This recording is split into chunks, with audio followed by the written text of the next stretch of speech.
Getting interested in Japan is quite a shock and surprise to me, really. I had no idea I was going to do that.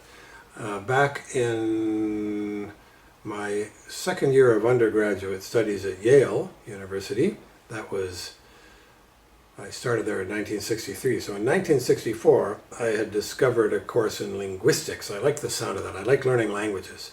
I was doing French and German. It was like solving puzzles. I like crossword puzzles. So, okay, there I was. I found one undergraduate linguistics course unit. So I took that. And the teacher, a guy named Sam Martin, was an expert on Japan and Korea. Not that he was particularly focusing on that. It was general linguistic theory and lots of fun examples from all over the world. And at some point, he said to me, you know, you're really good at this linguistic stuff. And if you don't like doing the math that you were doing earlier as a major, and the music isn't working out because they want you to learn the piano, and French isn't working out because it would be all literature rather than language, I'd considered all these other possible specializations, you know. See, in America, you got 4 years to get through, and the first year and a half, you're just screwing around. He said, you could do linguistics. He says, we're just beginning an undergrad degree in linguistics. You're just taking the only undergrad course, but somebody else the year ahead of you is taking all of our master's courses in linguistics, and we'll give them a degree in linguistics. You could do the same thing. And I kind of liked the sound of that. And then he said, however, if you want to do that, you need to study some language other than these boring kind of standard French and German things. And he gave me a choice. So there's 4 that would work. And I think I only realized about a month ago, 2 months ago, that this probably had to do with government funding, why he gave me these 4. He said, here are your possibilities. Chinese, Russian, Vietnamese, and Japanese. And this was Vietnam War just coming on us, 1964. We were having this conversation, or early 1965. And China and Russia were Cold War enemies. Japan, well, you know, we'd had a war with them. And actually, the reason I chose Japanese was that war ended 20 years ago. I didn't want to be a spy or something, or be working in the military or against China, Russia or Vietnam. Let's say Japanese. That war is over. Now, we go back to 1965. We didn't know much about Japan. Nobody knew what sushi was. A word like tatami, nobody knew. Samurai, we probably had heard. I had seen a couple of comic books about World War II Japanese pilots, and all you had were these Japs, you know, with their goggles on in the plane with big teeth for some reason. This was my image of Japan. And I had never heard anyone talk about Japan. So that's why I chose Japanese. And it had nothing to do with the culture. And I stuck with it, and took 3 years of Japanese, then started a master's course to get ready for the PhD. So I was at Yale for the next 3 years or so. I was doing intensive Japanese, learning a lot of words like tatami, sushi, and still had no idea what they were. Now there are 450 plus Japanese restaurants in London alone. In 1981, when we came over here, there were about 50, we were told. Probably in 1965, there might have been 3 for all I know, you know. So that's what happened. Total randomness. And if I continue on this path, when did I finally...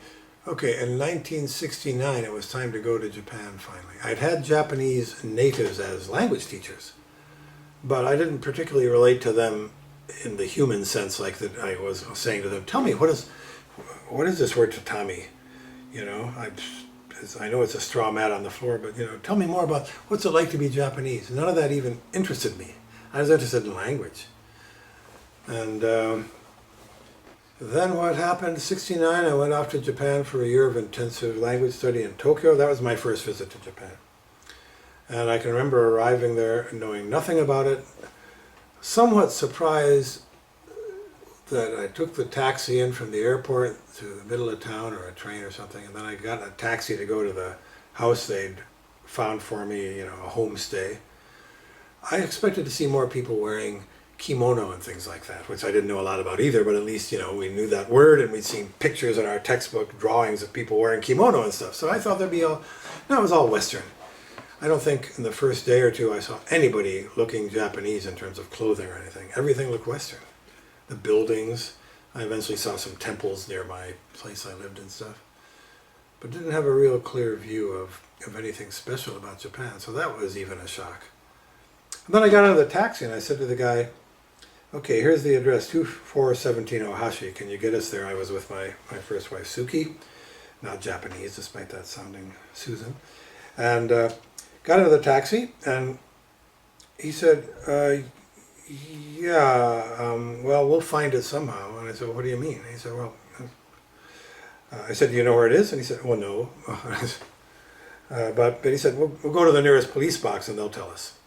And I learned something there too about travel around in Japan. All the addresses on a street were all out of number order. Whenever a house was built, they give it the next number. And so number 2 would be next to number 19, which would be next to number 14, you know. You learn a lot of things right away. So it was quite a fascinating first experience, but it wasn't kind of what I expected. It wasn't as oriental and exotic as I expected. And got there in '69 officially to study. It was a 9-month course, I guess, at this place in central Tokyo, shared by 10 or 12 American universities. I was at this school with 26 other American students doing Japanese, one of whom we're about to see next week up in Durham. She's now a famous translator of Japanese literature, and she's here to give lectures and stuff. So a lot of those people are still my friends. It was really great. That was the first non-Yale bunch of Japanese specialists I met, and they were quite diverse in their interests. None of them were doing music, which is what I eventually drifted into for reasons to be explained later. But those first 9 months were mainly in Tokyo, just being social, hanging around too much in a way with other Americans. And we didn't have enough Japanese friends, which I thought was a bad structure of the place. It's still somewhat that way, except the people doing at that same center now, the people studying there now, know a lot more about Japan before they go, because it's just so worldly popular now. And they know all the manga, anime, all that kind of stuff, computer games, Japan, J-pop even, We didn't have any of that, any of us who went there for that course. Then we stayed a second year, and Sukey was working. She was kind of an artist, and she wanted to do research on Japanese papermaking, this handmade tradition. So the second year, I taught for 9 months at a school at the foot of Mount Fuji. It was beautiful. I taught English. We just decided, here we are in Japan. Okay, the first year was funded. The second year, I'll get a job.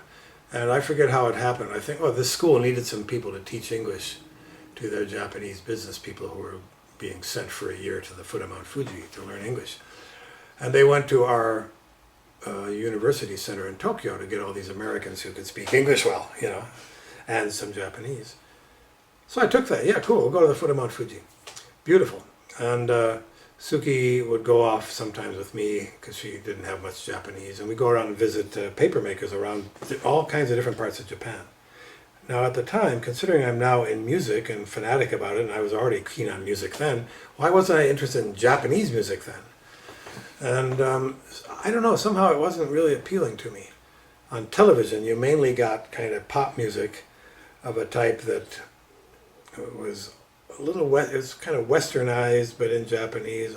The style didn't tend to appeal to me, although some of those pieces, Botan wo hazuse, kokoro o misero. There's still some songs in my head, that are wonderful, but that wasn't going to be a career for me, and I wasn't going to become a pop singer in Japan. So, okay, forget all that. While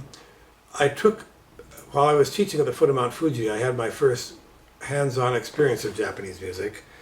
For some reason, one of the guys there said, I'm playing this bamboo flute called the Shakuhachi. You, foreigner, you might enjoy trying this. Why don't you come along to a lesson? And he had an extra Shakuhachi, so he dragged me along for his teacher who lived nearby, 75-year-old or so teacher. And I tried playing the Shakuhachi. For 4 months, I took lessons on this thing, and I had such trouble getting good sound out of it. The teacher could hold a note for like 27 seconds without breathing. I'd go for 4 seconds and start gasping, which is what they expect of a beginner. They all laughed at me, which they'd laugh at any Japanese doing it too. It wasn't because I was foreign. So that instrument, my experience of that, vaguely interesting, but I didn't like it as music. And it was this long, slow, kind of Zen tradition, and I'm anything but Zen. You know, my wife Sukey was Zen. She would have been a fanatic for this instrument, but that's one reason we split up. She was Zen and I wasn't. It's as simple as that. So I didn't like that music. And I didn't run into any other good music. I didn't hear any good Japanese folk songs, which I eventually fell in love with.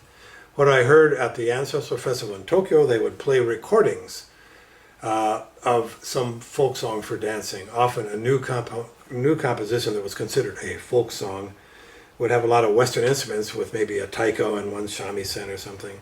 And that sounded like crap to me, you know. Why? So I don't know. I didn't get a message.